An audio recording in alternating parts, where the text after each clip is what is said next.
Bonsoir à tous et heureux de vous retrouver sur le plateau de l'After Produit. Ce soir, c'est la 6e émission de la 3e saison de l'After Produit. Et ce soir, à mes côtés pour la présentation, Marion. Ça va, Marion? Ça va bien. Et ben, enchanté d'animer une nouvelle émission avec toi.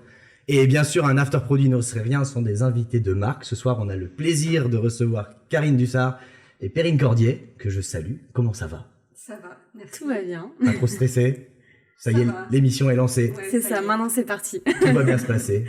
On a un taux de survie absolument parfait sur les émissions. Je le dis à chaque fois. On a perdu personne en route, promis. Enchanté et merci de vous prêter au jeu. Est-ce qu'on peut vous demander de vous présenter rapidement l'une et l'autre, pour savoir quel est votre parcours et globalement pourquoi on vous a choisi comme invité ce soir? Qui se lance? J'y vais? Vas-y, allez. Alors moi c'est Karine Dussart, donc je suis product leader chez Kiabi et chez Kiabi depuis bientôt 3 ans et demi. Donc j'ai commencé en tant que product manager, puis après j'ai pris une casquette de product leader depuis quelques mois maintenant et je suis ravie d'être là ce soir avec vous. Eh ben bienvenue encore. Bienvenue. Et donc Perrine Cordier, merci pour l'invitation. Du coup je suis lead product manager chez Carrefour. J'ai rejoint les équipes de la Digital Factory e-commerce en septembre, donc c'est assez récent. Avant ça, j'ai travaillé 13 ans en agence de com dans différentes structures, notamment 6 ans dans le groupe Publicis, pour lequel j'ai eu l'occasion de travailler sur plein de produits différents pour aussi bien des startups, des très grosses entreprises du CAC 40, sur des sujets aussi bien de transformation que de création de nouveaux produits sous différentes typologies. Très clair. Eh ben, on comprend mieux. J'espère que nos followers sur Twitch, qu'on espère être nombreux ce soir, comprennent pourquoi on vous a invité. Ce soir, on a de très très beaux sujets dont on va discuter avec vous. Mais d'abord, on va essayer d'un petit peu mieux vous connaître. Et pour ça, rien ne vaut mieux qu'un petit icebreaker, ce qui me permet de lancer un premier jingle.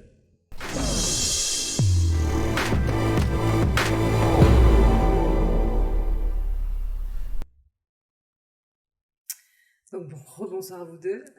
Petit icebreaker, hyper simple. Vous posez des questions. L'idée c'est d'y répondre le plus rapidement possible, le plus naturellement possible. Ma première question est pour Karine. Okay. Qui est la personne la plus inspirante en product management pour toi et pourquoi? Alors c'est super dur de répondre, mais finalement je pense que là où les personnalités les plus inspirantes pour moi, c'est les utilisateurs finaux. C'est peut-être un peu bête, mais finalement c'est un peu la vérité. C'est ce qui nous permet de nous inspirer au quotidien et ce qui nous fait aussi avancer dans nos métiers. J'aime bien cette réponse. On enchaîne, question pour toi Perrine. Dis-nous quelque chose que tu as toujours voulu faire dans le produit, mais que tu n'as pas encore eu l'opportunité ou pu faire. Alors là c'est une super bonne question. Alors je pense que mon rêve c'est d'essayer de trouver la killer feature. Le truc qui va révolutionner quelque chose de très simple, qui va révolutionner la vie de mes utilisateurs. Je pense qu'on a tous en tête ce truc-là, mais c'est ça qui fait décoller le produit, quoi. Question pour toi, Karine. Quelle est la soft skills la plus importante pour toi quand on est PM? Il y en a beaucoup. Il y a beaucoup de soft skills dans nos métiers, mais je pense que la plus importante, je dirais que c'est de savoir dire non. Finalement ça peut paraître simple, mais ça l'est pas pour certaines personnes. C'est pas forcément inné, ça se travaille, mais c'est pas forcément inné et finalement c'est super important parce que c'est notre quotidien de savoir dire non, tant sur le fond que sur la forme. Donc voilà, ça s'apprend, ça permet vraiment de finalement favoriser un peu la communication entre les équipes. Donc pour moi c'est vraiment ce qui est le plus important et c'est aussi ce que je recherche en fait quand j'acquiers des nouveaux talents pour vraiment être sûr que voilà, ils soient dans une position qui soit confortable aussi pour eux. Merci. Question pour toi Perrine. Et si on parle de hard skills cette fois?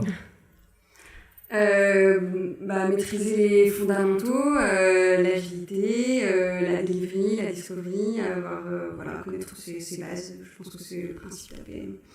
Très clair. Question pour toi, Karine. Est-ce que tu as une personne d'abord que tu aimerais remercier dans ta carrière et pourquoi?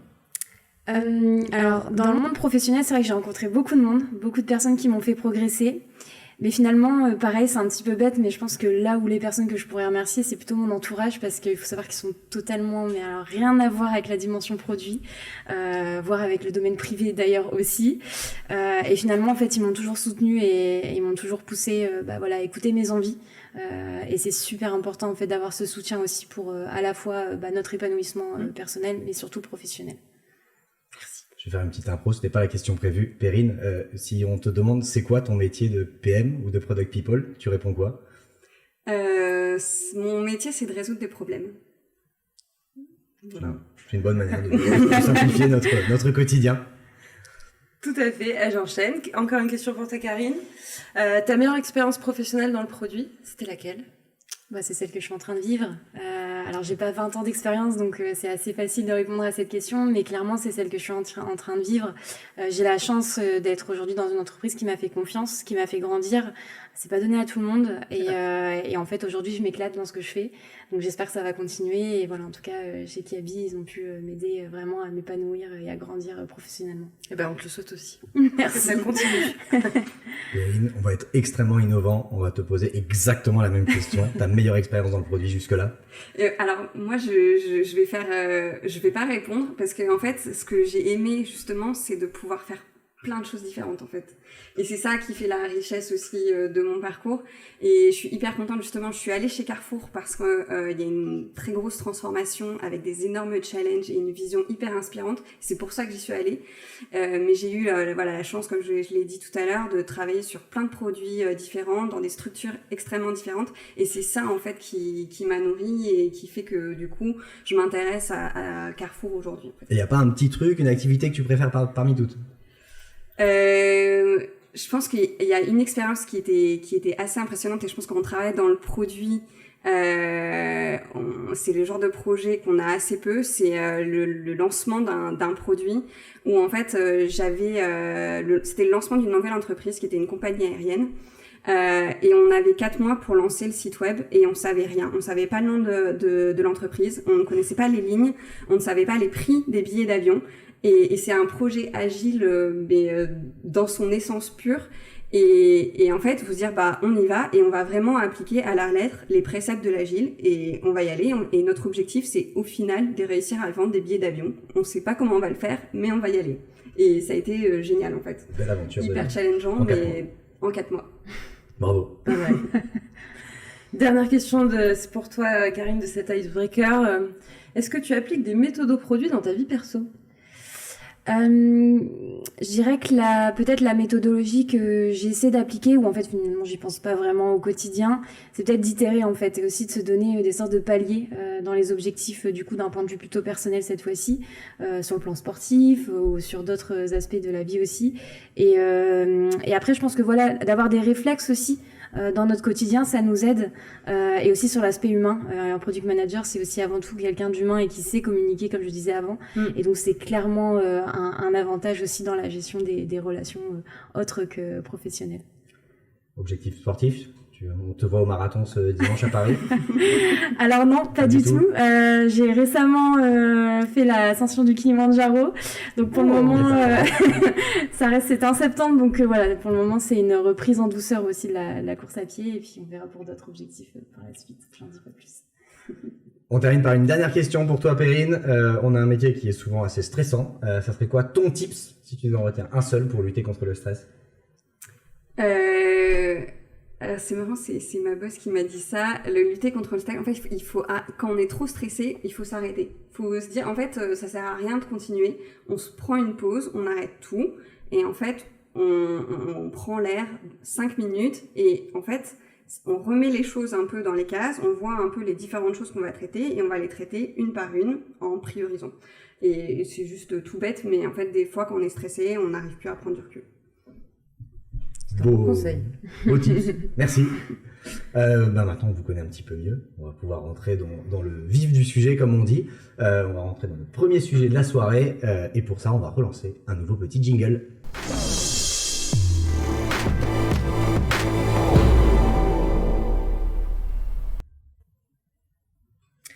Donc ce soir, on se retrouve autour de 2 sujets assez passionnants et qui nous animent beaucoup. Le premier, le projet, l'agilité, le produit, opposition ou convergence.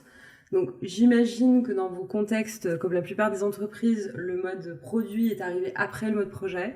Donc on va discuter de tout ça ensemble et voir si finalement on est en opposition, est-ce qu'on oppose les deux, est-ce que c'est complémentaire, comment on arrive à les mêler. Voilà, c'est parti. J'ai une première question pour vous deux. C'est quoi le projet et c'est quoi le produit pour vous? Bonne question. Tu veux répondre aussi? Ouais, alors c'est marrant parce que justement, effectivement, quand on a eu le sujet, moi, c'est un peu la première question que je me suis posée. Et c'est vrai qu'on a un peu tendance à poser les deux. Et je pense qu'une vision un peu caricaturale du sujet va être de dire que finalement, enfin moi, de ce que je conçois, c'est un projet, c'est un sujet dans lequel je vais avoir un budget et un planning contraint. Et l'objectif, ça va être de mener à bien ce projet. Et une fois qu'il sera réalisé, le projet sera terminé et je serai content et ce sera fini. À l'inverse, un produit, c'est plutôt, on va dire que ça répond à une attente utilisateur. Et il n'y a jamais vraiment de fin. L'objectif, c'est d'avoir de l'impact. Et donc, on n'a pas cette vision de j'ai terminé mon budget, mon planning et j'ai fini mon projet. En fait, je pense que comme dit Perrine, la notion d'itération, en fait, elle est importante dans le mode produit. Surtout quand on est sur des produits qui sont jeunes, qu'on doit faire évoluer non-stop. Et cette dimension-là, on la trouve pas forcément dans le mode projet. Alors moi j'ai une casquette chef de projet avant de passer product manager et donc j'en ai fait finalement aussi un peu les frais et il y avait cette frustration en fait finalement d'être un petit peu embarqué dans un périmètre qui nous est même parfois imposé, sur lequel on a peu la main, un budget imposé, un délai imposé et tout ça mis bout à bout, et on a une perte de sens en fait et on se dit finalement quel est l'objectif que je vais aller chercher, quel est l'impact comme tu disais que je vais aller chercher, et ça en fait je pense que c'est vraiment ce qui les oppose finalement. Bien qu'on retrouve quand même, je pense que ça fera partie des prochains sujets. Justement, effectivement, dans le monde caricatural qui était évoqué, on a tendance, dans le monde du produit, à voir le mal absolu dans le mode projet. Est-ce qu'il y a néanmoins des grands principes du mode projet que vous trouvez toujours pertinents et qui vous servent même dans votre quotidien, dans une approche produit? Alors, moi, je prêche pour ma paroisse, mais en tout cas, dans l'organisation dans laquelle je suis, et dans, je pense, beaucoup d'organisations, il faut quand même qu'on puisse être en capacité de budgéter et de définir des roadmaps. Donc, dans le mode projet, on a quand même ces contraintes-là qu'on va devoir aussi appliquer aux produits, parce que c'est quand même rare d'avoir des organisations qui donnent des chèques en blanc pour réaliser des sujets. Donc je pense que voilà, c'est là où nous on essaie de faire converger un peu les deux pour garder le meilleur du produit tout en ayant aussi une vue projet sur le sujet. Donc on cadre le projet d'abord et après on est en mode produit? On va cadrer les projets, ouais. En fait après ça va dépendre des typologies de sujets. Mais moi c'est un peu différent du coup. On a vraiment les deux dimensions qui sont gérées de deux façons assez distinctes. On a un peu, comme tu disais, une enveloppe finalement un peu à blanc, si je reprends un peu tes mots, sur lequel on est pleinement autonome, où notre responsabilité, c'est d'avoir l'impact sur notre produit, et on ne vient pas défendre finalement une fonctionnalité ou un delivery spécifique, on vient vraiment défendre l'impact que l'on veut avoir. Ça, c'est important. Mais à côté de ça, on a aussi quelques enveloppes projets qui, pour le coup, sont plutôt descendantes, plutôt menées par la direction, et sur lequel, finalement, on va essayer d'amener une dimension produit plutôt dans la phase du coup de cadrage, justement pour aller redonner du sens, redonner le lien avec l'utilisateur et comprendre pourquoi ils ont décidé ou en tout cas ils ont préconisé de lancer telle ou telle chose pour pouvoir les accompagner en fait dans cette démarche. Mais c'est bien deux dimensions qui sont assez distinctes en tout cas chez Kiabi au web. Ok, intéressant, vos deux approches. Et globalement, le mélange de tout ça, ça se passe bien? Comment vous avez réagi au quotidien? Franchement, c'est pas simple parce que qui dit des dimensions différentes dit aussi des métiers différents. Et ça, c'est pas toujours simple à gérer parce qu'on a aussi des méthodes différentes, des process et des façons aussi de communiquer qui sont différentes. Donc l'idée, en fait, finalement, pour moi, c'est plutôt de comment on acculture tout un écosystème et même si on va plus loin, toute une entreprise à cette dimension produit. On sait qu'on ne sera pas 100% produit, en tout cas chez Kiabi pour les prochaines années. J'ai bon espoir, mais je doute que ce soit le cas. Mais c'est comment on arrive à travailler ensemble et comment on prend les forces des uns et des autres pour mener à bien l'ensemble des sujets, que ce soit du projet ou du produit. Donc ça passe par des comitologies qui sont parfois un peu aussi arrangées pour que tout le monde y trouve son compte et que ça se passe plutôt bien et surtout qu'on apporte de la valeur. C'est quand même ça le but final. Et donc, tu évoquais la coexistence du coup des sujets en mode projet, des sujets en mode produit. J'imagine que ça doit exister aussi un petit peu chez Carrefour, sauf si je me trompe. Mais du coup, comment et qui décide ça, on va le faire en mode projet et ça, on va le faire en mode produit? Alors nous c'est pas exactement la même façon en fait. Donc nous en fait on est organisé en North Star. Donc toutes les équipes e-commerce en fait sont composées en différentes équipes qui sont des North Star. Chaque North Star répond à une attente client.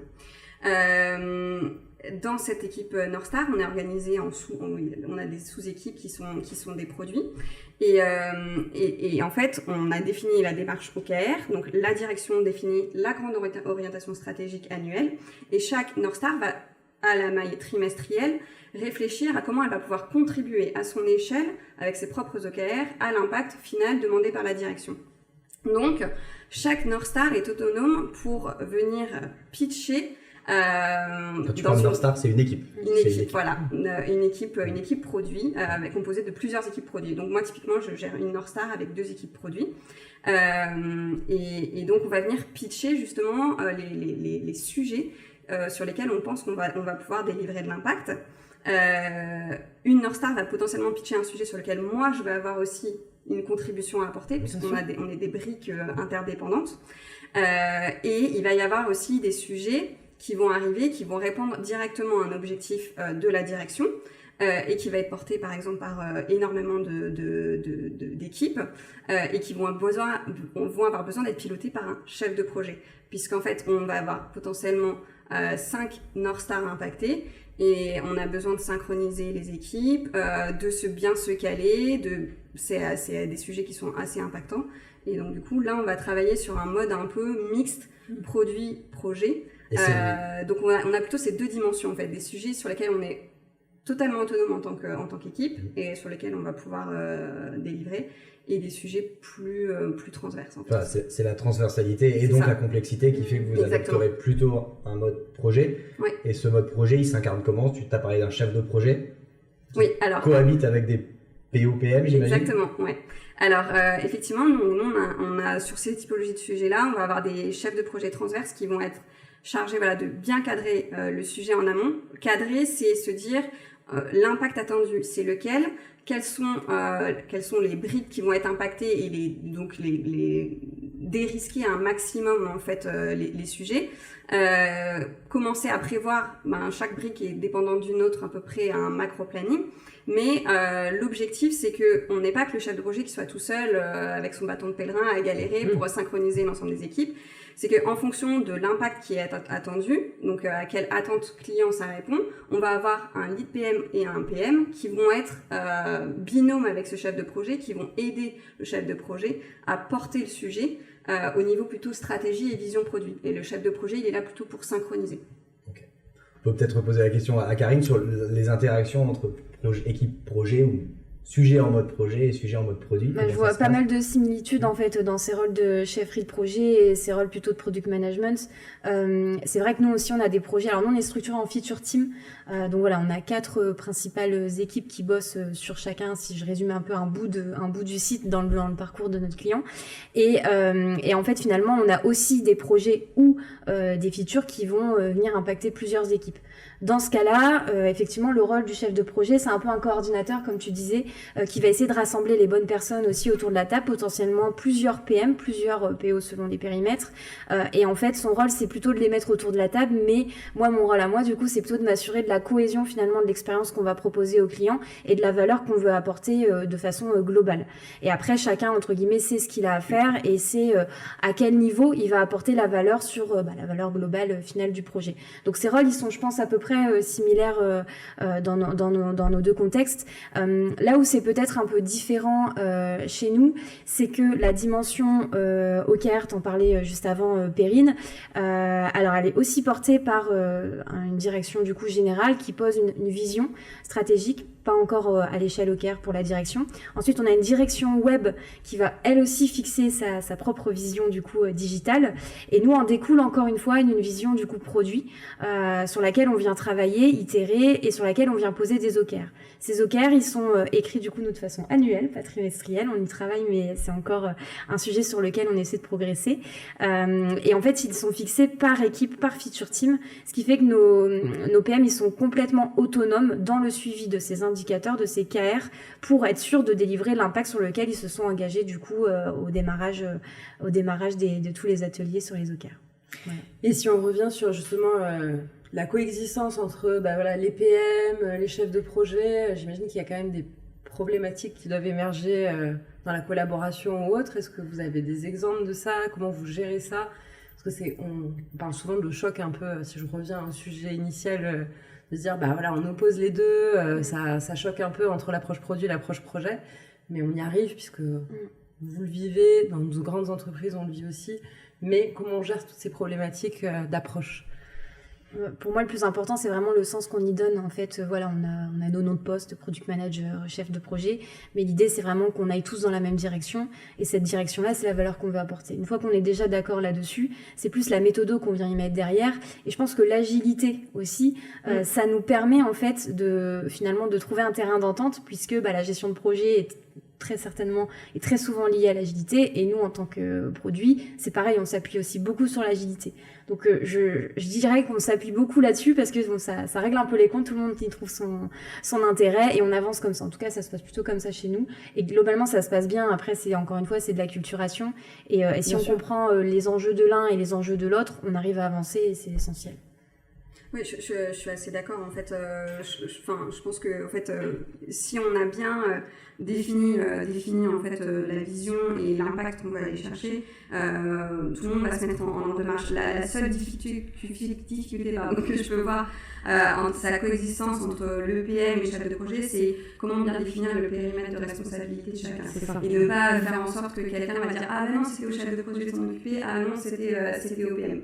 Donc là-dessus on n'est pas encore idéal et je pense que c'est important d'avoir des RACI et nous justement chez Carrefour on a justement essayé de définir des RACI pour se dire qu'il faut quand même poser les contours des responsabilités de chacun.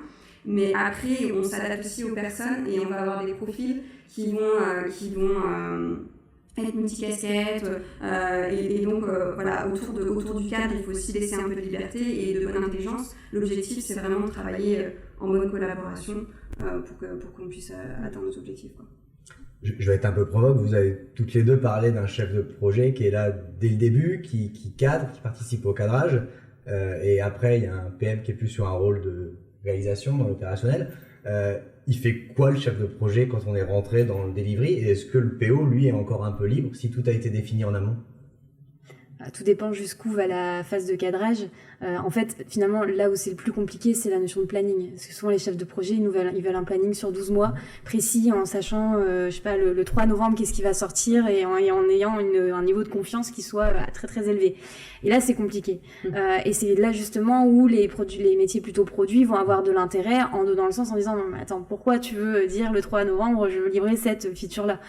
Il n'y a aucun sens derrière et donc globalement les responsabilités sont plutôt claires et le chef de projet pour moi il est plutôt là pour lancer la dynamique, ramener les bonnes personnes, rassembler les bons métiers, les bonnes expertises aussi parce qu'il y a le produit mais il y a aussi toute la partie parfois technique, parfois les métiers, enfin voilà il y a plusieurs expertises qui sont intéressantes et c'est dans ce cas-là en fait où il est vraiment intéressant. Alors nous il interagit pas du coup sur toutes les thématiques, uniquement sur les projets vraiment d'entreprise et très transverses. Sur le reste il n'y a pas du tout de chef de projet donc ça reste des rôles vraiment on va dire il y en a pas des masses en tout cas au web, c'est globalement on s'appuie globalement sur les métiers plutôt produits donc la question se pose pas tant que ça. Et ce que j'allais dire la même chose en fait, c'est pas les généralités en fait. Nous à la Digital Factory on a 30 PM et je crois qu'on a 4 à 5 chefs de projet donc au niveau ratio on n'est pas toujours sur cette typologie de sujet là. Et je voulais revenir aussi sur quelque chose, c'est on parle de cadrage mais attention on n'est pas encore en cycle en V, on n'a pas écrit toutes nos spécifications fonctionnelles et toutes les maquettes sont prêtes et après on se dit ok, on le confie au PO. En fait, quand on parle de cadrage, on parle vraiment de ok, quel est le sujet qu'on va traiter, quelles vont être grosso modo les briques impactées et l'architecture. En fait, en gros, on se met d'accord sur une architecture. Et donc en fait, une fois que le PM, en fait, dans sa brique, quand on parle de sujet comme ça transverse, il va être responsable en fait de la vision produit sur son périmètre. En fait, c'est lui qui va définir le parcours, c'est lui qui va pouvoir définir les fonctionnalités et qui va pouvoir adapter le périmètre en fonction des priorités et de ce qui va délivrer le plus d'impact. Et du coup, en rebond, c'est quoi les skills d'un PO ou d'un PM que n'a pas un chef de projet, ou en caricaturant, et inversement? Alors, pour le coup, moi, je oppose pas les deux. De la même façon que Karine, moi j'ai été chef de projet avant d'être product owner, puis product manager, puis lead product manager. Donc je trouve qu'en fait il faut un peu les mêmes skills, en tout cas les soft skills. Il faut savoir bien collaborer, savoir bien communiquer, être rigoureux dans les 3 cas. Et enfin non, il faut quand même être focalisé sur l'impact dans les 2 cas en fait. Non, mais je suis carrément d'accord avec Perrine et je pense que le fait d'avoir fait les deux, ça nous aide aussi à répondre à la question. En fait, on met deux noms différents derrière ces métiers-là. Pour moi, c'est plutôt le mindset en fait qui va changer derrière et c'est vraiment comment on aborde les sujets. Mais globalement, dans le quotidien, si on maîtrise les skills d'un chef de projet, on saura aussi faire du product management et vice-versa. C'est juste vraiment la façon dont on va penser les sujets et dont on va les amener à la fois d'un côté sur la partie discovery, de l'autre côté d'une partie cadrage. Mais globalement, voilà, on est sur les mêmes skills. Peut-être, j'en parlais au début, la culture du nom, elle est peut-être un peu plus présente dans le rôle du product manager et donc c'est peut-être ce qui fait un peu la différence parce qu'un chef de projet, globalement, comme son scope est plutôt défini, bon, il n'a pas forcément de renoncement, en tout cas, à faire tout au long du déroulement de son projet, alors qu'un product manager, bah voilà, son produit, il vit, il fait plein d'itérations, donc il a vocation aussi à renoncer à plein de choses tout au long de son delivery, au long de la roadmap, quoi. Donc, je dirais que c'est peut-être la seule différence, en tout cas, qui peut se faire entre les deux. On parlait tout à l'heure d'agilité, parce que c'est quand même le lien entre les deux, forcément, dans la pratique et dans l'approche. Est-ce que vous avez mis des instances particulières pour vous aligner et être sûr que, parce que voilà, on a le mode produit, ce qu'on disait, bah, parfois on n'est pas hyper prédictif sur 3 sprints, voilà, il y a de l'incertitude. Le mode projet, bah, voilà, on a des dates. Du coup, comment vous alignez tout ça? Est-ce que vous avez créé des nouveaux rituels, des nouvelles instances? Alors oui, chez Carrefour, là depuis 1 an en fait, on a un peu changé l'organisation. Donc avant en fait, on fonctionnait sous le framework Safe, et là en fait, on a créé un peu notre propre framework. On est encore en cours de perfectionnement justement, et justement on se cherche un peu sur la façon dont on peut bien se synchroniser. On itère très clairement. Ce qu'on a mis en place en fait, c'est une instance chaque semaine avec les lead PM pour se balayer en fait à peu près les sujets et pour savoir à peu près quand est-ce que telle équipe va prendre, à niveau de quel sprint elle va prendre tel sujet, tous les sujets en adhérence. En fait, les sujets sur lesquels on est autonome, bon, on délivre la roadmap, mais sur les sujets on est en adhérence, on se fait voilà ces points de synchronisation et du coup ça nous permet d'adapter et de changer un peu, de reprioriser en fonction des adhérences qu'on peut avoir entre nous. Mais à part ça, on a gardé les mêmes principes à l'échelle, les mêmes principes de base en fait que ce que fait une Scrum Team, quoi. Ok. Et nous c'est un peu pareil. Alors on vit une réorganisation et une transformation depuis septembre, donc qui est encore en cours. Et ce qui est assez drôle, c'est que finalement, on essaie d'opérer au quotidien dans cette réorganisation notre métier du coup produit, en itérant, en testant des choses, en ajustant. On sait que les premières versions de notre community sont jamais parfaites.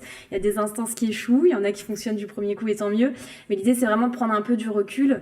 Et donc là, on a testé notre premier PI planning il y a 1 semaine ou 2 maintenant, qui justement avait pour vocation de mettre tout le monde autour de la table projet, produit, de vraiment s'aligner sur les adhérences, vérifier qu'avec aussi d'autres squads de l'entreprise, tout était OK en termes d'échéance. Et ça nous a vraiment aidé. Et aussi à vocation de communication auprès de la direction, notamment du colis digital chez nous, pour s'assurer que voilà, nos ambitions répondent aussi à leurs besoins, à leurs roadmaps qui leur sont propres. Et tout ça, ça nous a vraiment aidé en fait. Donc c'est l'instance pour moi qui est vraiment au cœur aujourd'hui de notre réorga et qui, j'espère, sera pérenne dans le temps, je vais y arriver. Et la deuxième instance que je pourrais mettre en avant, c'est ce qu'on a appelé OKR Review et arbitrage. Et en fait, cette instance, ça fait un peu le lien avec ce que tu as dit juste avant. L'idée, c'est de suivre nos OKR, voir si on est finalement au rendez-vous de sur quoi on s'est engagé, et potentiellement faire des arbitrages en se disant, bon bah ok, là on voit qu'on n'est pas au rendez-vous sur ce KR ou ce KR-ci, qu'est-ce qu'on fait? Est-ce que tant pis, on enlève un KR et on se dit qu'on priorise un autre au détriment forcément toujours de quelques sujets, mais cette instance, elle a vraiment vocation de mettre tout le monde autour de la table, d'arbitrer aussi avec le co-lead, toujours pour garantir un alignement et aussi une adoption de nos décisions par la direction, c'est super important. Je voulais juste ajouter effectivement parce que par rapport à ton point sur le PI planning, c'est vrai que nous du coup on fait plus de PI planning, on fait ce qu'on appelle des kermesses qui est adopté par pas mal de scale-up et là la semaine prochaine on organise notre deuxième kermesse. Et c'est un exercice super intéressant parce que de la même façon, donc chaque équipe donc nous qui sont appelées North Star vient présenter en fait ces initiatives qui vont répondre au KR trimestriel qu'on s'est fixé. Et en fait, on est dans une instance hyper collaborative où en fait, on va venir écouter et discuter et plutôt communiquer plutôt que de planifier les sujets en fait. Et la première elle est extrêmement riche et donc j'ai hâte de voir comment va se passer la deuxième. Vous touchez toutes les deux à un point qui est essentiel. Enfin, je suis très au KR aussi et clairement la philosophie derrière, on est sur la gestion des dépendances, l'alignement et la communication du sens dans toutes les équipes. Et je pense que vous êtes en bonne voie avec ces tests et ces itérations aussi de nouveaux rituels. On va prendre quelques questions du chat parce que oui, on a un chat sur Twitch et on a plusieurs participants qui nous ont posé des questions.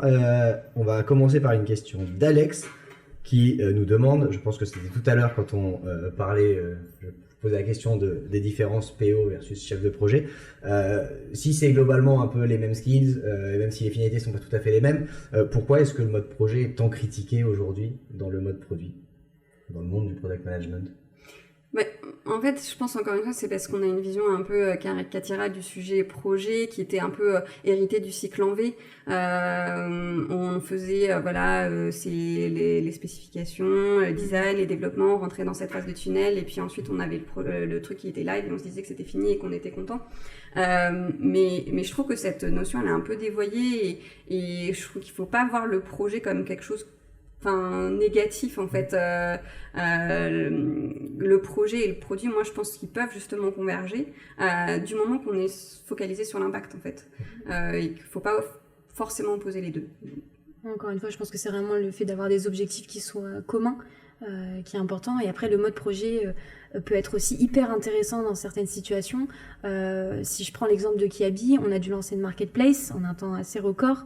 Là, clairement, le mode projet répondait à ce besoin-là. En fait, on avait un délai qui était imposé et finalement, il fallait anticiper, cadrer les choses pour pouvoir être au rendez-vous en temps et en heure pour des raisons business. Donc voilà, donc il faut vraiment pas voir le côté néfaste en fait du projet, mais plutôt voir comment on converge. C'est un peu l'objet d'aujourd'hui et aller dans la même direction avec les mêmes objectifs, c'est essentiel.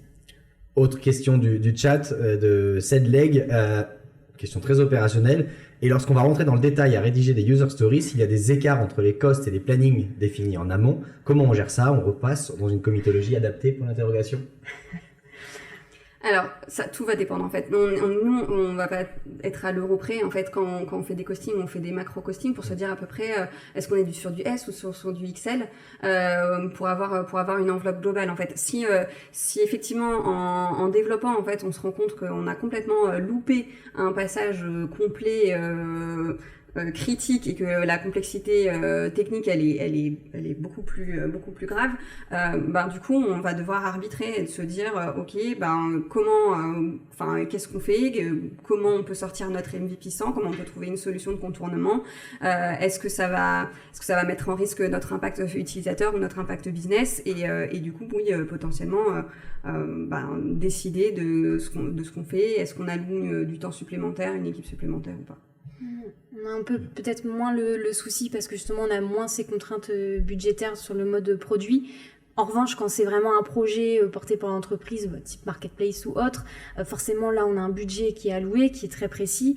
Et dans ce cas-là, c'est vrai que les prises de décision, elles sont très souvent compliquées à prendre, en tout cas à notre échelle. Et on est souvent aussi obligé de mettre un peu la direction autour de la table en mettant en avant à la fois les risques, les impacts et surtout potentiellement la valeur ou la non-valeur que l'on délivrera si on reste dans cette voie-là avec les coûts qui nous sont finalement imposés.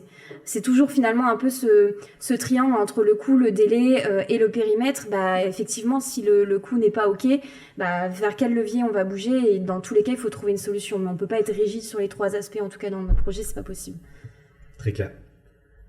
Il y a une dernière question dans le chat qui est plutôt pour toi, Perrine. Pourquoi quitter Safe pour créer sa propre orga? Je voulais poser quasiment la même. Pourquoi vous avez décidé d'arrêter Safe et de faire autre chose, dont des kermesses? Alors, c'est pas moi qui ai pris cette décision-là, et quand je suis arrivée chez Carrefour, c'était le dernier PI planning, mais en fait, Safe, ce qui ne satisfaisait pas les équipes Carrefour, c'est que c'était très focus delivery dans la façon dont on s'était géré. On avait ces epic owners qui se retrouvaient un peu tout seuls avec leur bâton de pèlerin, un peu galéré pour synchroniser les teams. Il n'y avait pas vraiment de ownership des sujets, de responsabilité et d'autonomie. Et donc en fait, l'ambition en fait d'en sortir de Safe, en fait, c'était de se dire comment on fait pour être plus focalisé sur l'impact utilisateur et business, et comment on fait pour faire en sorte que nos équipes elles sont plus responsabilisées et plus autonomes.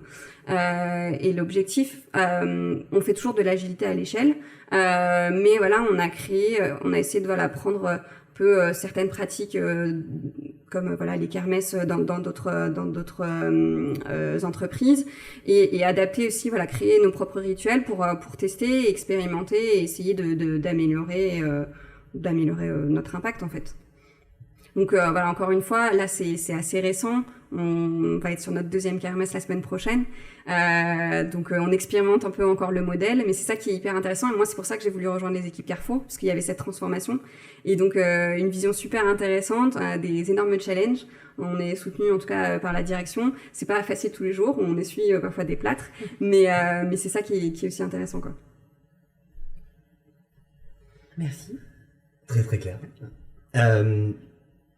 Vous avez évoqué plutôt dans vos réponses qu'il y avait une certaine convergence par les skills, par les finalités malgré tout entre ces 2 métiers. Mais si on essaie de mettre un peu les pieds dans le plat, est-ce qu'on peut vraiment être agile en délivrant du projet?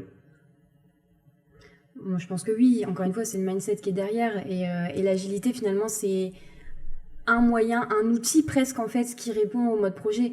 C'est sûr que si on est sur du mode projet cycle en V sans agilité, je pense que pour certaines entreprises, elles en ont payé les pots cassés, et c'est aussi pourquoi aujourd'hui on converge vers d'autres façons de faire. Mais il n'y a pas de raison qu'un projet échoue si derrière il y a de l'agilité. Ça a aussi fait ses preuves. Tous les projets ne sont pas voués à l'échec. Et heureusement. Pas là si ça marchait pas. Exactement. Donc non, je pense que vraiment l'agilité c'est vraiment un outil sur lequel on doit s'appuyer. Et puis derrière l'agilité, il y a plein de choses. Je pense qu'il faut pas s'arrêter uniquement à un mot. Il faut aussi se l'approprier en fonction du contexte, en fonction d'une entreprise, et même dans une entreprise en fonction des différentes BU, ça peut vraiment varier.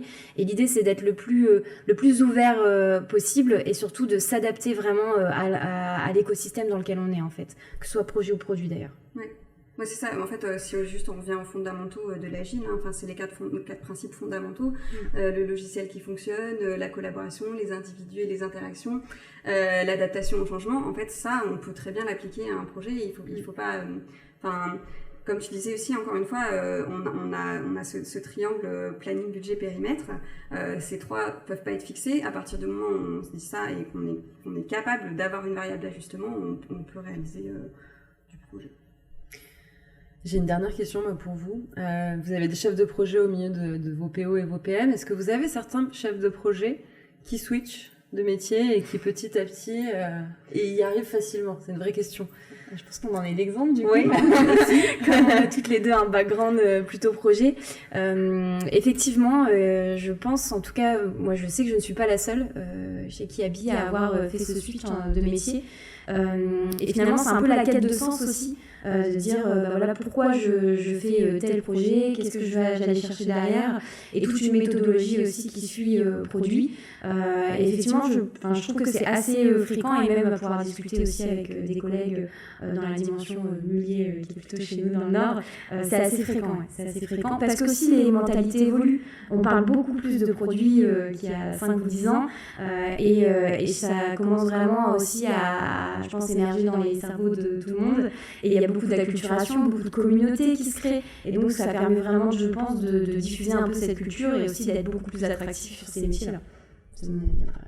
Ouais, non, mais après, je suis d'accord aussi. Enfin, nous, on a des profils assez différents. En fait, dans les chefs de projet, il y a des gens qui étaient avant Scrum Master, qui sont tournés plutôt vers la chefferie de projet, ou des gens qui étaient plutôt PO. Enfin, en fait, voilà, on a vraiment des profils hyper différents. Et pour moi, les skills sont les mêmes, donc en fait, ils peuvent justement passer de l'un à l'autre en fonction de leurs envies, de leurs appétences, etc. Très clair. C'était ultra intéressant. On aurait encore des questions à vous poser. Évidemment, n'hésitez pas dans le chat.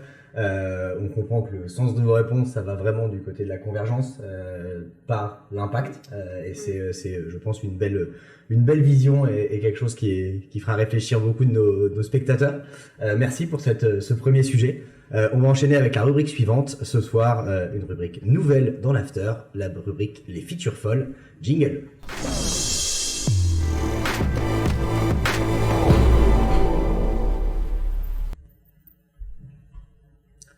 Et nous voici de retour.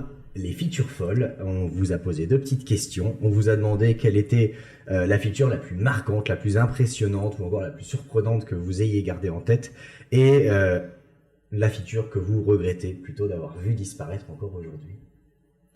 Qui se lance ? J'y vais. Alors, la feature folle, c'est vrai que le mot, il est un peu fort. Moi, je me suis plutôt dit, finalement, quelles sont les features où, quand je l'utilise, je me suis dit, mais ça répond vraiment à mon besoin, quoi. Et c'est ce que tout product manager cherche. La killer feature, comme Exactement. Mais les mots sont très forts, en fait, parce que parfois, je vais vous donner les exemples que j'ai donnés, mais parfois, c'est pas, quelque chose qui révolutionne, et pour autant, ça répond à un vrai besoin utilisateur. J'ai pris l'exemple du partage de la note de frais sur Uber. Clairement, ça, c'était un besoin, moi, j'avais, quand on est 3 à partager le taxi et à la fin se regarder tous et dire qui paye, et c'est toujours ce moment gênant que tout le monde rencontre, là au moins ça règle tous les soucis et tous les conflits, et encore une fois c'est pas quelque chose de complexe mais qui répond à un vrai besoin. Donc, j'avais mis en avant cette feature là, et une autre feature aussi qui me semble intéressante et qui est assez récente. Le Furet du Nord aujourd'hui propose des avis vocaux. Je trouve que pour l'expérience de lecture et aussi pour tout ce qui est jeu de société, c'est génial parce qu'on a vraiment l'immersion en fait finalement au cœur de l'expérience qu'a vécu le lecteur ou le joueur si c'est un jeu, et en fait ça aide vraiment aussi dans l'acte d'achat à nous finalement à nous faire passer le cap de l'achat ou non. Donc voilà, j'en ai cité 2, j'en ai un peu plus, mais je laisse aussi Perrine répondre. Je sais pas si tout le monde connaît les Furets du Nord, mais... Alors effectivement, alors, le Fnac local. Voilà, c'est la Fnac locale, donc c'est une librairie qui s'est aussi un petit peu diversifié, puisque maintenant il y a du jeu de société, il y a de la papeterie, voilà. Mais c'est vrai que c'est très, très local. C'est pour ça que je me permets. Il n'y a pas de souci. J'ai exactement la même chose que toi. En fait, pour moi, les features folles, c'est les features les plus simplissimes, mais qui révolutionnent la vie des utilisateurs. Alors moi, je pensais à la petite case à cocher de Doctolib. Rappelez-moi quand un rendez-vous se libère plus tôt. C'est le truc qui règle un irritant utilisateur hyper criant. Dans d'autres domaines, j'avais aussi le déverrouillage de la voiture de Getaround avec son téléphone, qui évite d'avoir à se caler un rendez-vous avec quelqu'un sur un horaire précis, etc. et qui permet à l'utilisateur de récupérer sa voiture de location en toute autonomie. Et j'avais aussi un truc tout bête, mais que moi j'ai trouvé génial au moment où c'est sorti. C'est vraiment un peu vieux en plus, mais j'ai adoré sur Airbnb les swipes photos sur les vues listes. Ils ont changé un usage en fait, le fait d'avoir évité à passer par la fiche produit pour voir les différentes vues, c'était juste révolutionnaire en fait. Et donc la feature que vous regrettez ou vous aimeriez voir? Je pense que c'est pareil, c'est un truc un peu bête. Mais moi, j'ai mis la fonction sondage sur Messenger. Quand on doit organiser une soirée avec des copines et que on a des disponibilités de ministres, et c'est pas pratique. On a tous connu de mettre les dates et les likes pour savoir qui était là, mais alors il y en a toujours une ou un qui comprend pas. Clairement, elle me manque cette feature et je ne sais pas pourquoi ils l'ont enlevée, mais en tout cas, voilà, j'aimerais bien qu'elle revienne un jour. Moi, j'ai pris l'exemple inverse de ce que je viens de dire. Un truc qui ne sert à rien, mais que j'aimais beaucoup. Et là, du coup, je vais trahir mon âge. C'était le Wiz sur MSN Messenger. Et en fait, je trouve que maintenant, au temps du Covid, où on est beaucoup en télétravail et on communique énormément par chat, cette petite fonctionnalité Wiz, elle était assez fun pour dire à quelqu'un « Eh oh, oublie pas, je suis là !» Et c'était tout bête, ça sert pas à grand chose, mais c'était rigolo. Suivi du POC sur Facebook, Exactement, avec un compteur de POC, et on était très fiers avec mon grand frère que je salue. On était monté à plus de 2000 POC incrémentés à coup de bataille de POC. Voilà, ça donne notre âge aussi, mais tant pis, je regrette tous les jours le POC. Dans le chat, on nous dit, alors moi c'est la fonction de programmer des emails, et quelqu'un qui plus soit le 100% sondage Messenger. Effectivement, vous n'êtes pas les seuls. C'est rassurant. Très rassurant. Merci à vous deux pour cette nouvelle rubrique des features folles. Et puis on va passer ensemble au second sujet, donc jingle.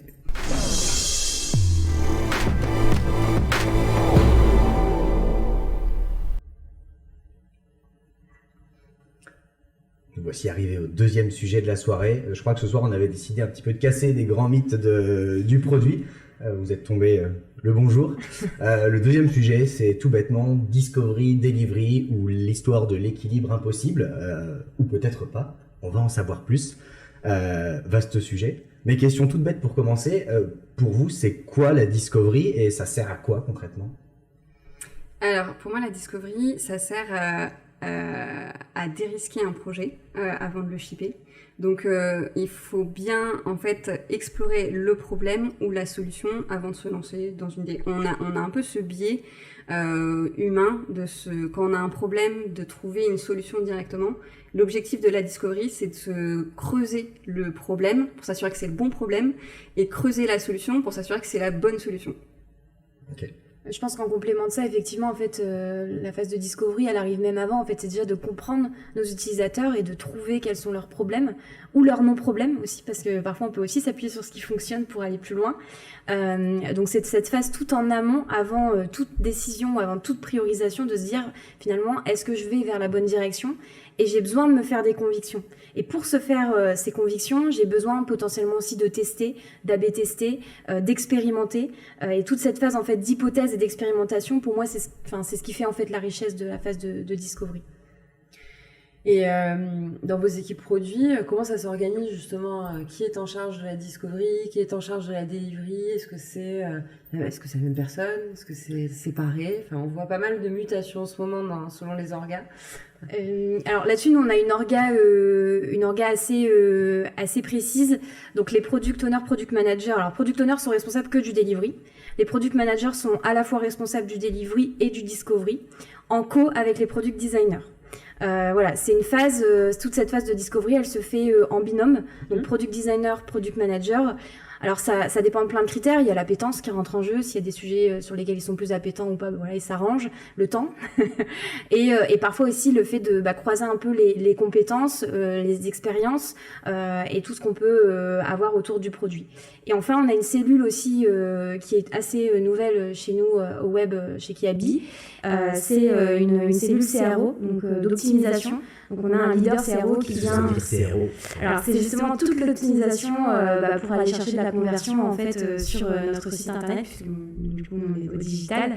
Et donc ça peut passer par le lancement beaucoup d'A/B tests pour savoir s'il vaut mieux lancer telle version ou telle version. Et donc on a une personne en fait qui se charge finalement de lancer un peu les sujets. Le PO ou le PM est toujours là pour prioriser et faire un peu le tri dans tout ce qui sort parce qu'on n'a pas non plus une bande passante énorme pour pouvoir faire cette phase d'expérimentation.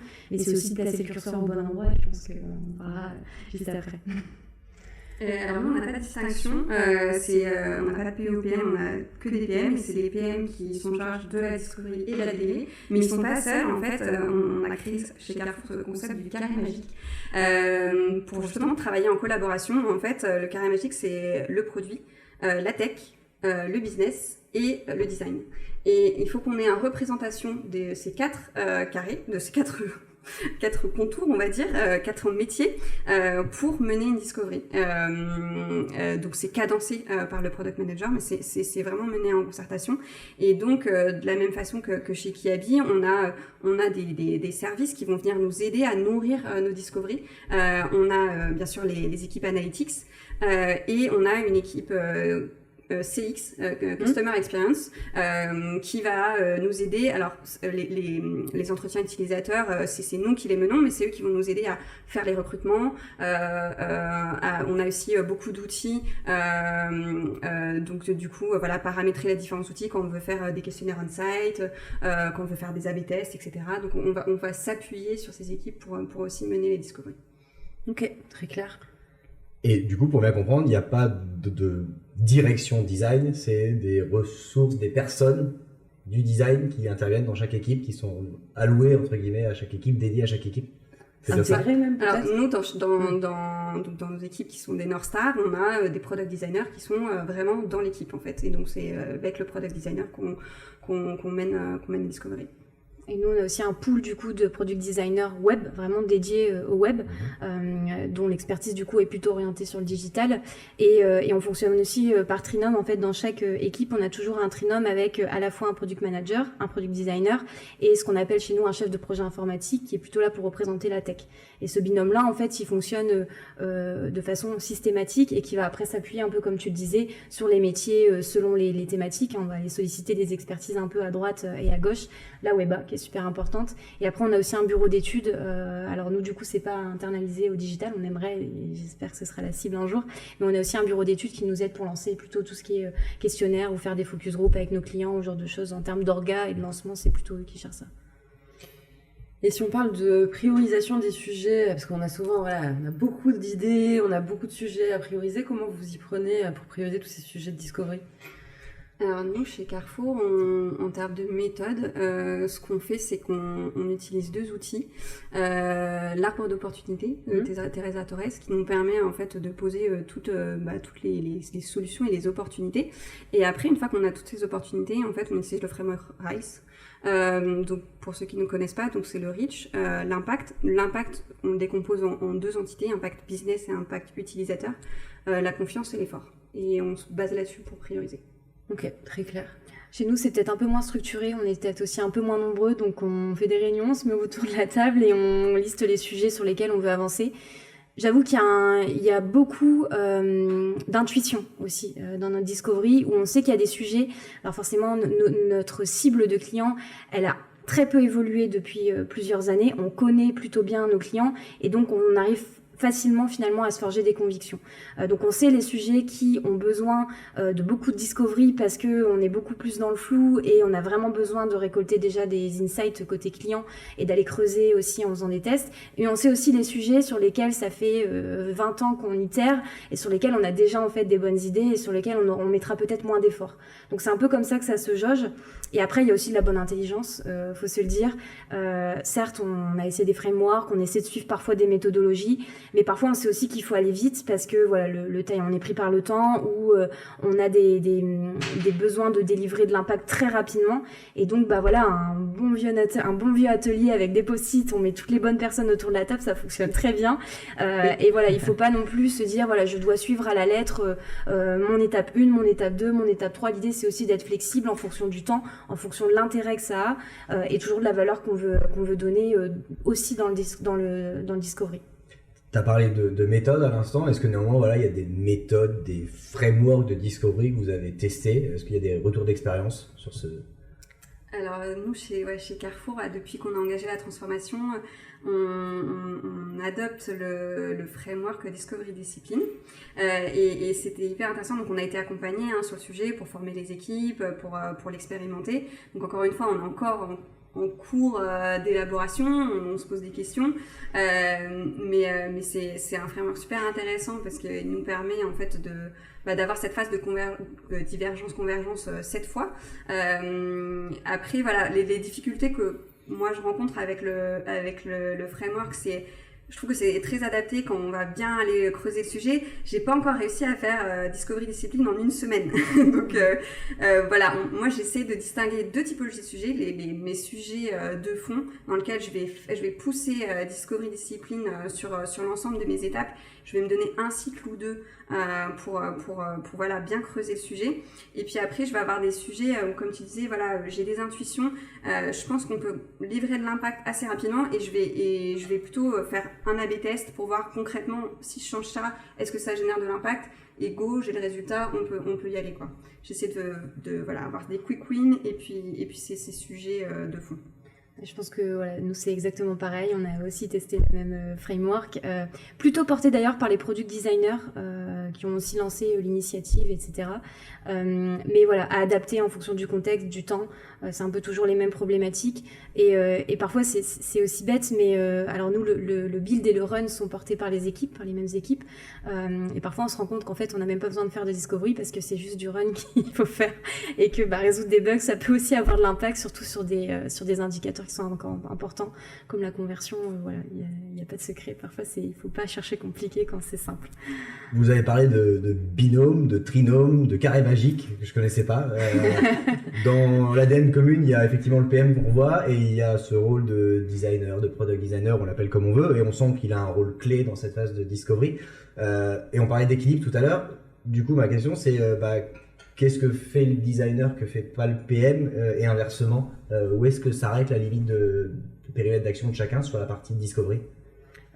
Nous, en tout cas sur le rôle du product designer, il est clair que toute la phase de discovery, elle est bien commune avec les PM. Donc après, c'est vraiment un arrangement en fonction des binômes. Ça se fait toujours en bonne intelligence et comme je disais, en fonction de l'appétence, du temps, etc. et de ces facteurs-ci. En revanche, ce que ne fera pas un PM, c'est toute la partie justement maquettage. Voilà, ça c'est vraiment propre au designer et c'est sa responsabilité aussi d'animer tous les ateliers qui sont liés à ça, type sketching ou ce genre de choses. Donc là-dessus, la différence, elle est plutôt claire. Et on a la chance aussi d'avoir des binômes qui fonctionnent bien, où on n'a pas forcément eu de conflit. Donc je pense que le jour où ce sera le cas, on se posera peut-être la question de redéfinir les rôles et les responsabilités de façon peut-être plus précise. Mais aujourd'hui, voilà, tout fonctionne bien de cette façon-là, donc on continue. Après, ce qui est intéressant, c'est que vous avez les designers intégrés à vos équipes. Ouais. Et ça, pour moi, c'est une clé magique. Ça facilite, Oui. ça facilite clairement. Ouais, c'est exactement la même chose pour le coup dans mes équipes. C'est vraiment un binôme. Pour quelque chose de très clair, par exemple les tests utilisateurs, je veux pas que ce soit que le designer qui le fasse. En fait, c'est vraiment aux deux de le faire et c'est eux deux qui doivent être vraiment en face à face avec les utilisateurs. Effectivement, le designer, il va créer les parcours et l'exécution, on va dire, des parcours et aussi les protocoles de test. Donc, même si le product manager il va venir challenger, mais je trouve que le designer c'est aussi sa responsabilité de définir le protocole, la façon dont est-ce qu'on va plutôt partir sur un quanti, sur un quali, quel va être le ciblage, etc. Très clair. Est-ce que vous avez déjà eu du mal à convaincre votre top management de l'intérêt de faire la discovery? Clairement. Et alors on fait comment? On redonne du sens, on communique, on met la forme. Non, franchement, c'est pas simple parce que, en tout cas, nous, au digital chez Kiabi, on a un colis qui n'était pas forcément acculturé aussi à la dimension produit. Donc il y a eu toute cette phase d'acculturation, de leur expliquer comment ça fonctionnait, quel était l'apport. En fait, c'est toujours ça le but, c'est de leur dire ok, je vais peut-être passer un mois à faire du discovery, mais voilà pourquoi je le fais et qu'est-ce que ça va m'apporter. Et en fait, encore une fois, quand on donne le sens, généralement, ça passe et c'est OK. Et après, c'est aussi à nous de recevoir leurs insights. Pourquoi ils ne comprennent pas? Parce que pour eux, c'est une perte de temps. Et sur certains sujets, ils ont peut-être aussi parfois raison. Nous, on a un peu la tête dans le guidon. On est dans nos sujets. On est dans notre méthode produit. On essaie d'appliquer le plus possible. Et quand on peut le faire, on le fait. Mais aussi, parfois, ils nous permettent de reprendre de la hauteur et de ressortir un peu nos sujets en disant « Bah oui, là, effectivement, il n'y a pas à en faire parce qu'on est sûr de nous. Ou en tout cas, quasi sûr de nous. On est assez confiant sur le sujet et c'est ok. Et en fait, voilà, je pense qu'il faut vraiment être aussi ouvert et pas faire de la discovery pour faire de la discovery en fait. Donc, mais après, ça se passe plutôt bien, mais c'est vrai qu'il faut poser les bases, sinon ça marche pas. Perrine, ton retour, côté Alors top nous, pour le management. coup, c'est la direction qui a porté le sujet à travers la transformation de faire des discoveries. Donc pour le coup, on a un bon sponsorship. C'est rare. Ouais, et c'est vraiment, c'est hyper appréciable.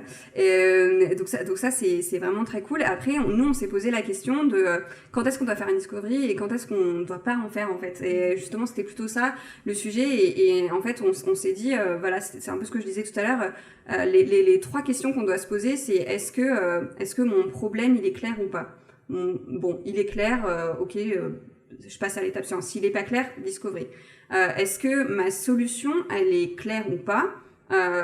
Si elle est pas claire, discovery. Si le problème est clair, la solution est claire, mais la solution est risquée, et on se dit ok, on va faire une discovery. Et on s'est dit là-dessus, on part sur ce framework. Discovery, encore une fois, est-ce que c'est Discovery Discipline ou un autre moyen de dérisquer? Mais en tout cas, c'est comme ça et on s'est mis d'accord là-dessus. Après, il y a toujours effectivement la tentation de certains business de vouloir, il faut qu'on soit live plus vite, etc., et de mettre la pression. Et là, en fait, nous, notre rôle, c'est d'essayer de démontrer qu'il y a justement un risque ou une zone de flou qui est nécessaire, et d'où ce rôle, effectivement, de savoir dire non, etc., ce que je disais au début. Et parfois, mettre des chiffres aussi, ça aide en mettant un risque financier derrière. Je peux vous assurer que dans les décisions, généralement, on arrive plutôt à avoir un accord derrière. Et en fait, je pense que ce qui est difficile aussi pour eux, c'est que cette phase de discovery, elle ne se matérialise pas d'un point de vue du coup delivery, c'est ce qui est logique. Et donc, quand on fait des roadmaps, etc., ça n'apparaît pas forcément à proprement parler. Et nous, ce qu'on a mis en place, du coup, c'est de matérialiser en fait ces phases de discovery sur les sujets où on en fait, pour qu'ils se rendent compte, non, on ne fait pas rien. Matérialiser sur les roadmaps. Exactement, sur les roadmaps, en tout cas sur nos outils de management visuel, pour qu'ils puissent comprendre à quel moment aussi on va solliciter leurs équipes, parce que potentiellement dans leurs équipes il y a des experts sur lesquels on s'appuie, et donc c'est important de le matérialiser, parce que sinon voilà, c'est pas, et je me mets totalement à leur place, je peux comprendre qu'ils n'arrivent pas à imaginer qu'on est en train de le faire alors que c'est le cas, quoi. Donc, et ce qui est difficile aussi, c'est je pense quand les discoveries aboutissent à la conclusion de on doit pas faire le projet, ouais. Et ça je pense que c'est le truc le plus compliqué, mais vous avez passé un mois à réfléchir sur un sujet qui ne verra jamais le jour. Et en fait, c'est là où on dit, oui, mais du coup, ça nous aurait coûté beaucoup plus cher de le builder. Et donc, du coup, finalement, peut-être, oui, on a perdu un mois, mais on a aussi, souvent, dans cette phase de discovery, appris plein d'autres choses qui vont nous servir pour potentiellement d'autres projets, en fait. Et c'est ça qu'il faut qu'on vienne démontrer. Tu parlais de dérisquage, il y a aussi effectivement cette notion de frugalité, en fait, de bien investir son temps dans de la discovery. Je reviens sur un point que tu évoquais. Toi, Karine, tout à l'heure, tu disais qu'il y avait une séparation entre PO et PM, et notamment sur la discovery, où c'est le PM qui était en charge. Et je vais être très provoque. Est-ce qu'un PO est vraiment honneur de son produit s'il ne fait pas la discovery ?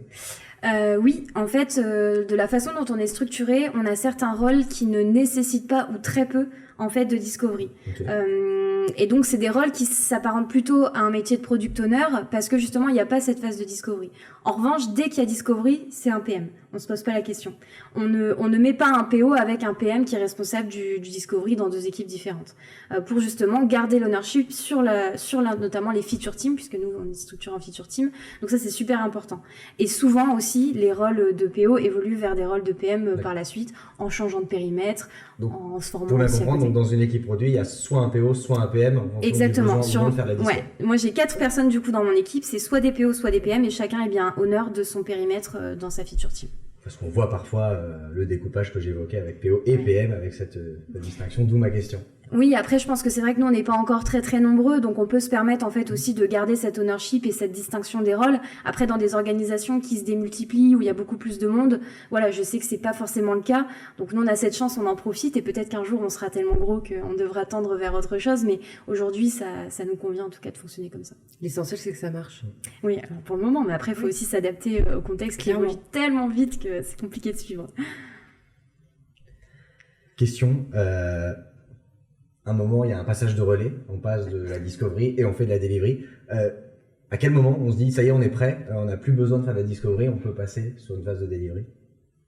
Ouais, je pense que c'est ce que je disais tout à l'heure. En fait, nous, les risques qu'on cherche à lever, ils sont trois. En fait, il y en a trois. C'est est-ce que la solution qu'on a trouvée, elle est utilisable et désirable pour mon utilisateur? J'ai défini un protocole qui permet de confirmer mes hypothèses.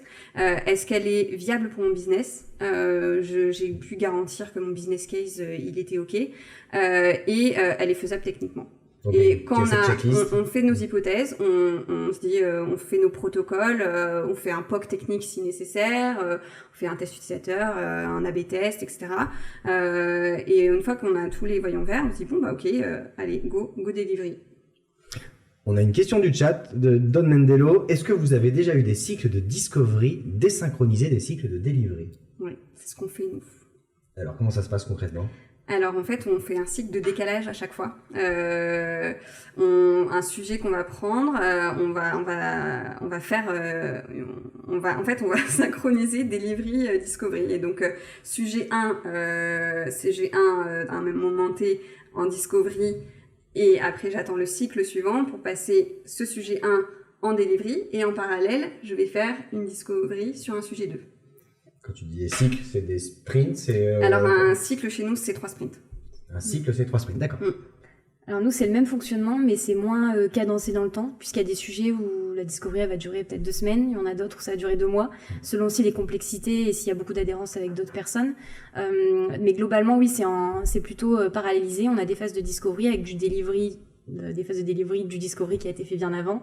Généralement, on essaie d'attaquer en tout cas les grosses thématiques 2 à 3 mois à l'avance. Comme ça nous permet à la fois d'engager la dynamique, d'engager l'écosystème, de savoir aussi si on utilise une méthode, si on n'en utilise pas, si on a besoin de beaucoup de discovery ou pas.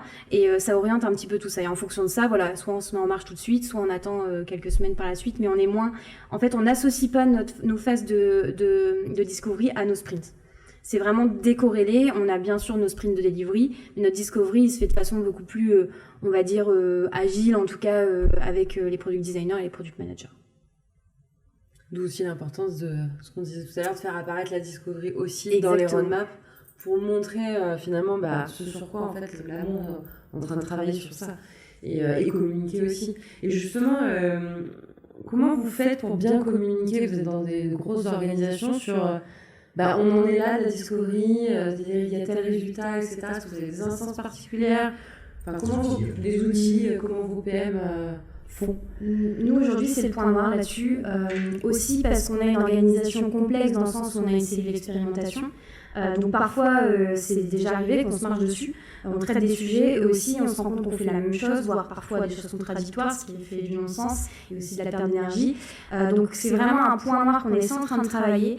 Finalement, quelle est l'instance qui sera la plus à même à répondre à notre besoin? Qui est le bon public? Aujourd'hui, j'ai pas encore la réponse. On teste des choses et c'est aussi d'avoir un alignement parce que ces deux cellules sont pas non plus animées par les mêmes directions. Donc forcément, ça complexifie un peu le tout. Mais on essaie d'être le plus possible, en tout cas, alignés dans notre démarche, en faisant déjà, nous, de la synchro entre nous. Mais c'est vrai que pour communiquer, on va dire, au strato dessus, c'est plus compliqué. Sur le delivery, ça se passe bien. Sur le discovery, comme c'est un peu plus abstrait pour eux, c'est plus compliqué. Donc, j'ai pas de recette miracle à partager. On va se tourner vers Carrefour, du coup. Non, mais j'allais dire, là, nous aussi, on n'est pas, je pense qu'on est perfectible là-dessus. Et ça corrobore un peu ce que je voulais dire tout à l'heure. Je pense qu'on aime bien communiquer sur les trucs où on a du résultat. Donc, les discoveries qui ont eu un succès éclatant, où en fait, grâce à quelque chose, on a réussi à craquer le sujet et c'était merveilleux ça, on arrive à en parler. Nous, la difficulté qu'on va avoir, c'est sur des discoveries où on va avoir plus de difficultés. c'est dommage, on en parle peut-être pas assez. Et il y a des équipes aussi qui ont du mal à se dégager de la bande passante pour faire des discoveries parce qu'ils sont englués dans du delivery. Et donc, du coup, ça va être compliqué. Donc, on essaie de communiquer. Nous, on a des instances, on a des plénières. Alors, à la Digital Factory e-commerce, on est 400 personnes. Donc, on a une plénière mensuelle où on essaye aussi de communiquer sur les sujets, sur les projets. Et on peut parler, faire des focus un peu sur certaines discoveries pour partager des points. Et on est en train de mettre en place une communauté produit avec donc les 40 PM de la Digital Factory. Et là aussi, l'objectif, c'est plutôt de créer une communauté d'entraide pour se dire, créer des groupes de travail. Et s'il y a des personnes qui ont justement ces difficultés de se dégager du temps pour faire de la discovery ou qui ont besoin un peu d'être accompagnés sur des méthodes, etc., que les gens puissent, en fait, entre PM, s'entraider, s'épauler pour avancer. Donc là, c'est vraiment le début. On est qu'à notre deuxième réunion de communauté produit, mais j'aimerais bien qu'on mette en place ça pour que ce soit pas non plus que des sujets top-down, mais que ça vienne aussi de en fait. Tu pointes du doigt ce qui a été un peu le point de départ de notre réflexion sur ce sujet-là, c'est la notion d'équilibre entre discovery et delivery. Effectivement, on se retrouve souvent dans une position de PO un peu exécutant qui subit sa roadmap et tout ça. Comment est-ce que concrètement on se dégage du temps pour le consacrer à la discovery qu'on sait importante? Moi, ça passe par l'organisation et surtout d'avoir des instances qui soient efficaces. Le delivery, finalement, c'est ce dont on est le plus en maîtrise et sur lequel on peut vraiment le plus cadrer les choses dans les agendas, entre guillemets. Et donc, il faut être, on va dire, ultra carré là-dessus pour justement pouvoir avoir du temps pour le discovery. Et ça dépend aussi du niveau de seniorité des product owners, product managers. Et je pense que plus on est à l'aise sur le delivery, plus on est efficace. Et ça permet aussi d'avoir beaucoup plus de temps à dégager pour la phase de discovery. Alors nous, en plus, comme ils sont en binôme, voilà, ça permet aussi d'équilibrer un peu la charge. Et en fonction des temps de commerce et des temps de business qui sont importants chez nous, on peut aussi fluctuer ces choses-là, puisque la discovery ne se fait pas toute seule. Et donc, on s'appuie sur les expertises métiers. Si les métiers ne sont pas dispo eux-mêmes, on arrive à des agendas ministre et c'est trop compliqué. Donc c'est vraiment une organisation avec une efficacité des instances et une communauté qui soit la plus efficiente possible en fait pour pouvoir justement avoir du temps sur le discovery. En tout cas, c'est comme ça que je le vois. Mais...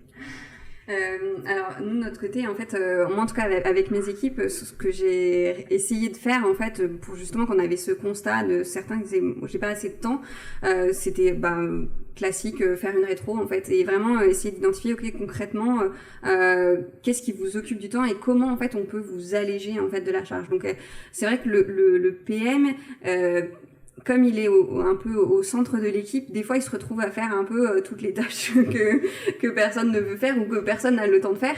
Et donc en fait la première chose c'était aussi de remettre à sa place mais c'est quoi le job d'un PM et c'est quoi le job d'un tech lead, d'un QA, etc. Et donc que chacun fasse son travail et que le PM ne se retrouve pas à pallier à soit des problématiques d'organisation ou de moyens ou de définition des rôles et responsabilités. Donc c'est déjà un premier axe sur lequel on essaie de travailler. On essaie d'identifier en fait justement tous les leviers qui peuvent aider les PM pour les soulager sur la delivery. Et donc de la même façon, on a ces cellules de soutien, les analytics, la CX, les métiers qui vont venir aussi nous aider à gagner du temps pour l'analyse en fait des problèmes. Et ça c'est hyper important. Tout à l'heure, tu parlais de carré magique, c'est ça? La tech, là, dans tout ça, sur la discovery, c'est comment vous les intégrez, comment finalement les équipes de développement, qui pour moi est l'équipe produit au global, comment est-ce qu'elle aide en fait finalement dans les discoveries et comment ça s'organise tout simplement. Alors nous sur les discoveries, en fait, on va embarquer soit un tech lead, soit un IT manager. Et en fait, ils vont pas forcément suivre toutes les étapes de phase de la discovery, mais ce qui est hyper important, c'est qu'ils soient embarqués en amont et en aval en fait. C'est hyper important pour moi déjà qu'ils comprennent en fait le cadrage en fait, c'est quoi la direction et c'est quoi l'impact, notre critère de succès, et que quand on commence à déjà voir un peu les contours d'une solution, qu'ils puissent à peu près déjà nous dire de la même façon, est-ce qu'il y a des bloqueurs techniques, est-ce que en fait un regard technique sur ce qu'on va voir pour peut-être pas s'embarquer des fois dans une usine à gaz, alors qu'en fait, on pourrait délivrer le même impact, mais de manière beaucoup plus simple. Et après, ensuite, il va être hyper important aussi dans la phase finale, dans la phase execute, où on a vraiment notre solution, elle est prototypée et elle est testée par des utilisateurs, elle est validée. Il faut qu'on se dise, ok, mais concrètement, là, comment je garantis qu'elle est bien faisable techniquement et comment surtout je vais découper mes lots en fait, et ils vont nous aider en fait donc c'est vraiment le binôme la PM Tech qui va réfléchir à ça en fait c'est très simple et ça va c'est 20% de l'effort mais ça délivre 80% de la valeur, donc on va commencer par ça. Puis celui-là effectivement il était vachement chouette, mais en fait on le fera peut-être dans un mois parce que voilà, techniquement c'est beaucoup plus compliqué. Il y a beaucoup de similitudes aussi chez nous, ça se passe un peu de la même façon. Ils sont embarqués dans les phases de discovery, plutôt soit tout au début, où justement on est aussi en prise d'insight, parce que tout ce qui est performance technique, etc., c'est aussi des indicateurs qui sont ultra pertinents pour trouver les problèmes, parce que parfois le problème ne vient pas forcément d'une expérience, mais aussi d'un problème technique. Donc ils sont hyper intéressants, hyper pertinents dans cette phase-là. Généralement, les phases de divergence, on les inclut pas systématiquement, parce qu'ils ont aussi cette fâcheuse tendance à tout de suite voir les contraintes et à dire ah bah non ça va être trop compliqué, ou oh, ça va prendre du temps, voilà. Donc cette phase de divergence on évite de les mettre. Par contre pour les phases de convergence, là ils sont pertinents parce qu'effectivement ils viennent nous amener plutôt à orienter vers la bonne décision, vers la bonne solution, et surtout la solution qui délivre le plus vite la valeur et qui soit la moins complexe possible en fait. Et finalement cet effort valeur, cette matrice en fait de priorisation effort valeur, elle est forcément liée au binôme PM et nous, chez nous, c'est chef de projet informatique, pour pouvoir valoriser les différentes solutions. Et en plus, historiquement, chez Kiabi, au digital, la collaboration produit et IT était très séparée. C'était une collaboration qui n'était pas simple, pour l'avoir vécu, voilà, c'était pas toujours fluide. Et depuis notre organisation de septembre, on a vraiment tenu à la fois à réinstaurer une vraie collaboration, des vrais binômes qui fonctionnent, et ça porte ses fruits aujourd'hui, donc c'est génial. J'espère que ça continuera, et la communauté est hyper importante aussi là-dessus, parce que il faut les inclure au bon moment, dans le bon timing. Eux aussi ont un emploi du temps ultra chargé, donc il faut que ce soit hyper pertinent, parce qu'ils n'ont pas non plus de temps à perdre comme... C'est marrant, j'ai une petite anecdote à citer, j'ai mon PM et mon product designer qui venaient pitcher justement, mais vraiment au début de projet, leur sujet discovery à l'équipe technique.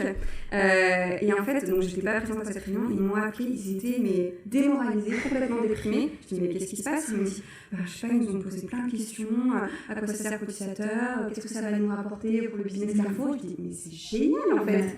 Justement, moi j'étais hyper contente parce qu'en fait ils avaient pas juste ce prisme technique de ah non mais c'est trop compliqué. Et en fait si les équipes techniques elles arrivent en fait à dire challenger la vision produit, en fait je me dis bah là on a tout gagné. Donc j'aurais dit mais non en fait c'est une super nouvelle, ils nous challenge, il faut qu'on revoie notre copie, effectivement on n'est pas assez pertinent, on n'a pas assez creusé l'impact, il faut qu'on réitère, et puis après on revient, on retravaille quoi. C'est intéressant ce que vous nous racontez toutes les deux, parce que d'un côté vous cassez les silos entre le produit et la tech. Là, ton anecdote, elle est hyper parlante aussi, parce que finalement, nos développeurs, c'est des ingénieurs et des créatifs, et ils sont là pour réfléchir à construire la meilleure des solutions, ou en tout cas la solution qui va aller plus vite sur le MVP, etc. Et en fait, historiquement, on a eu des organisations qui étaient très silotées, et ça arrivait un peu partout. Et c'est comme ça, parce qu'on est là aussi pour changer ça. Et c'est vrai que remettre finalement du lien dans ces trinômes tech, produit, design, je pense que c'est la clé du succès, ou en tout cas de l'équilibre. Petite dernière question de mon côté. Vous avez évoqué le besoin pour le PM de se libérer du temps, aussi de solliciter les équipes tech pour vous accompagner dans ces phases de discovery. Ça veut dire concrètement, souvent pour un PO, un PM, rédiger peut-être un petit peu moins de tickets, pour le développeur passer moins de temps à développer. Est-ce que la discovery, ça veut in fine dire à un moment, c'est peut-être délivrer moins, mais mieux? Je pense que oui, c'est l'objectif. Après, c'est un objectif qui est très difficile à atteindre. Et à faire accepter.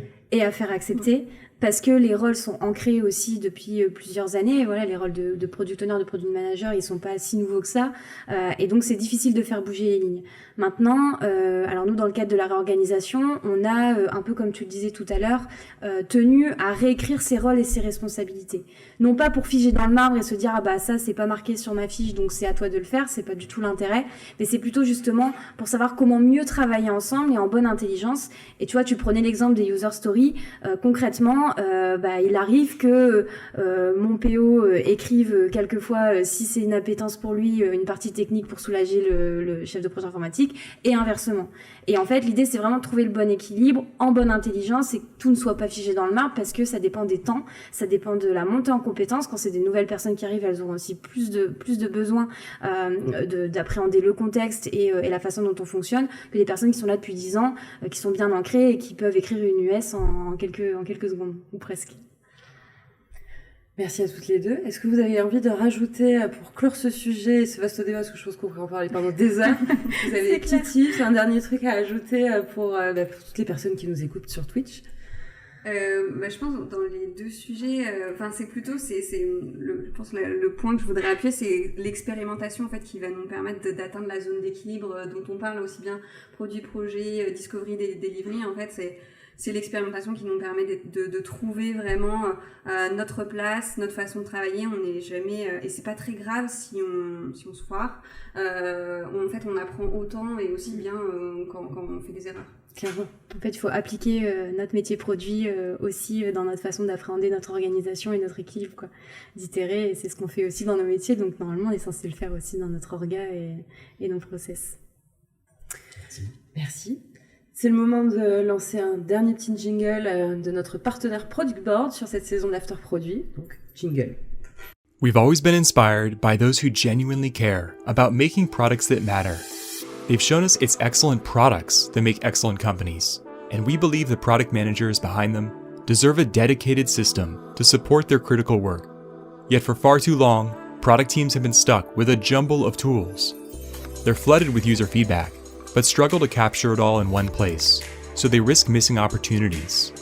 With no system of their own for managing their feature ideas, product teams live out of an issue tracker, so they're losing the big picture.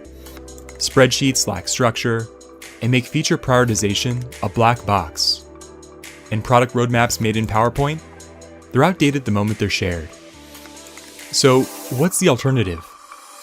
We need to replace all those disconnected tools with one system. A system of record for product management. A system that automatically consolidates all that valuable feedback floating around in other tools, so your product team can prioritize the features customers really need. A system that offers a holistic view of all your feature ideas, standardizes prioritization, and ensures product objectives support company goals. A system that provides dynamic roadmaps that can be tailored for different audiences, yet always stay up to date, so everyone is aligned around what's getting built next and why. And a system that integrates with the solutions you're already using to keep everything in sync and improve your existing workflows. Just like CRMs brought sales into the modern era, we believe product management systems like Product Board will do the same for product. They're helping us reimagine how we build the products of tomorrow, and they'll help your organization make products that truly matter to your customers. We can't wait to see what you decide to build next. C'est le moment de conclure cet épisode de l'After Produit. Merci Karine, merci Perrine. Ça vous a plu? C'était chouette. Ouais, ça va? On vous a pas trop maltraité avec Rémi? Non, pas du tout. Au contraire. On remercie aussi tous nos spectateurs sur Twitch. On remercie Product Board, notre partenaire de l'émission. Et bien sûr, on remercie notre régie que vous ne voyez pas, mais que nous, on voit. Et Rémi, on se retrouve quand? On a une grande annonce à faire ce soir, parce qu'on se retrouve très bientôt. On se retrouve le 5 avril à 13h, pour une émission qui sera en tête-à-tête avec Jean-Noël Barrot. Je vais lire son titre parce qu'il est compliqué. Ministre délégué auprès du ministre de l'économie, des finances et de la souveraineté industrielle et numérique, chargé de la transition numérique et des télécommunications. En bref, ni plus ni moins que Jean-Noël Barrot, ministre du numérique, reçu chez Weevoo. Et le sujet, ça sera retour sur sa carrière et son rôle au gouvernement. Ça promet d'être très très riche. Un grand merci encore à vous deux, un grand merci à vous qui vous êtes connectés. Très bonne semaine à vous. Et bonne soirée.